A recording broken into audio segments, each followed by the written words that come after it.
예, 서울 성북갑의 김영배입니다.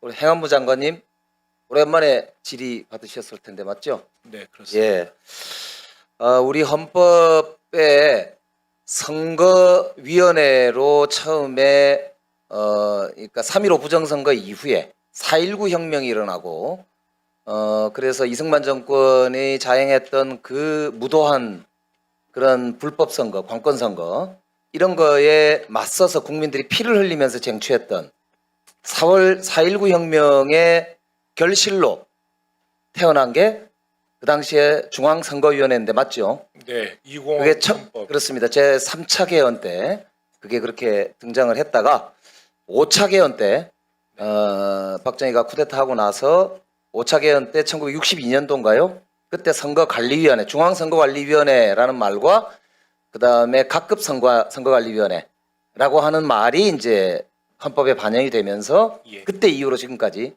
선거관리위원회라고 하는 이름으로 시스템으로 각급 선관위 이렇게 해서 지금까지 오는 거 아닙니까? 네, 정확하십니다. 그러면 헌법 114조를 보니까 이렇게 되어 있어요. 본문에 보면은 선거와 국민투표의 공정한 관리 및 정당에 관한 사무를 처리하기 위하여 선거관리위원회를 둔다 이렇게 되어 있고요. 여기에 보면은 법령의 범위 안에서 이렇게 할 수 있고 선거관리위원회 조직 직무 범위 및 그 필요한 사항은 법률로 정한다 이렇게 해놓고 15조에 뭐라고 되어 있냐면은 115조에 이렇게 되어 있어요. 각급 선거관리위원회는 중앙 포함하는 거죠. 선거인명부의 작성 등 선거 사무와 국민투표 사무에 관하여 관계 행정기관에 필요한 지시를 할 수 있다. 그렇습니다. 우리 헌법과 법률에 기관 간의 지시라는 단어가 들어가는 경우가 대통령과 행정부의 경우를 제외하고 지시라는 단어가 법률 헌법에 들어가 있는 경우가 또 다른 경우가 있는지 제가 잘 모르겠는데 행정부에 대해서 선거에 관해서 지시할 수 있는 곳은 선관위가 유일합니다. 그렇습니다. 헌법에 지시라는 말을 넣어놓은 이유가 저는 있다고 헌법 정신이 있다고 생각합니다. 즉 선거관리위원회하고 행정부는 지시 이행의 관계입니다. 그죠? 네, 그렇습니다. 일종의 상하 관계인 거죠. 예. 거꾸로가 아니고 그렇습니다. 그리고 115조 2항에는 헌법에 뭐라고 되어 있냐면 제1항의 지시를 받은 당의 행정기관은 이에 응하여야 한다라고 되어 있습니다. 그렇습니다. 헌법적 의무입니다. 그렇습니다. 헌법적 의무로 되어 있는 겁니다. 예. 그러니까 이게 아까 얘기했지만 우리가 헌법을 만들 때 이렇게 만들어 놓은 이유가 있거든요. 그동안 그 이승만 정권이 얼마나 무도하게 그 부정선거를 했고 박정희 정권에서도 마찬가지고 전두환 정권도 마찬가지 아닙니까? 예, 관권 선거를 해왔기 때문에 그렇습니다. 각종 행정기관에서 특히 동사무소 비롯해서 읍면동 일선 행정기관까지 다 관권선거에 동원되고 금권선거에 동원이 됐기 때문에 이 헌법이 이렇게 유지가 되고 지금도 우리가 선관위가 정치적 중립을 지키면서 독립성을 지켜야 되는 가장 중요한 이유로 우리 역사의 교훈을 가지고 있는 거기 때문에 행정부가 일정한 어떤 범위 내에서 설사 이유가 있다 하더라도 선관위의 기본적인 독립성과 중립성을 해하는 그 어떤 일도 있어서는 안 되고 또 실제로 그런 일을 하려고 하다가 탄핵당한 사람이 윤석열 대통령 아니겠습니까? 이게 바로 우리 현대사에 지금 살아있는 교훈이거든요.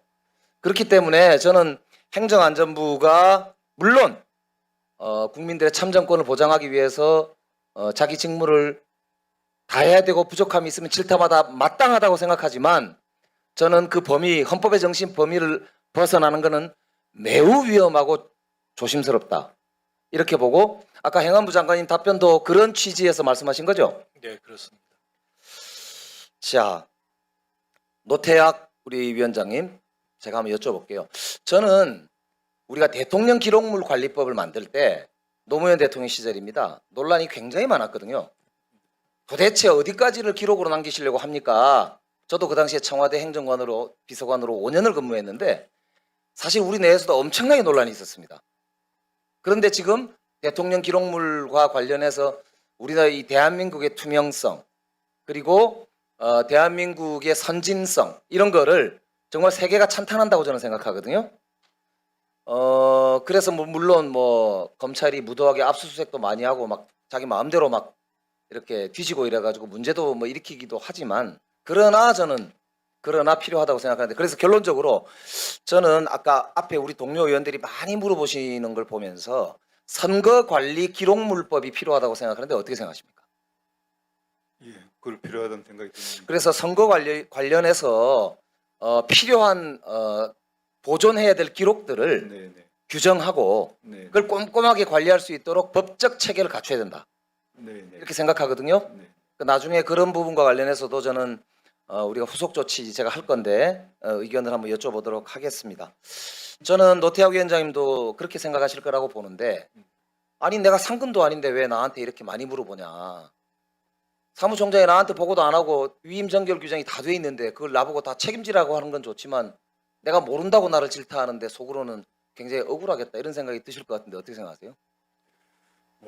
있을 수 없는 이 사태에 대해서 무엇보다 가장 큰 책임은 위원회를 대표하는 저에게 있다고 생각합니다. 그 부분에 대해서 어떤 뭐 질책도 좋습니다. 받아- 그런 자세를 가지시는 건 네, 좋다고 생각하고 그래서 저는 네, 네, 상임화를 해야 된다고 생각하거든요. 네. 선거관리위원장과 뭐 2명이 됐든 3명이 됐든 추가로 상임위원들이 있어서 상임을 이제 도입을 하는 게 좋겠다고 생각하는데 어떻게 생각하십니까? 제가 이제 그 위원장으로 근무하면서 늘 기회가 있을 때마다 언론을 통해서 이거는 상근이 필요하다라고 꼭 주장을 많이 했었습니다.